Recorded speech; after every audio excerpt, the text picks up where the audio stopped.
ये पगली सुन हमारा दुख देखे गे खोजे सुख के महल के ना भूल पैबोगे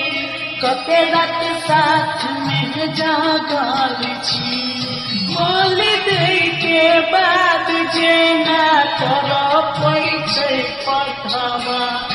बोली दे के बाद जे ना तोरा पैसे पठावा ओही न तोरा सिंह हृदय में कपट पिया के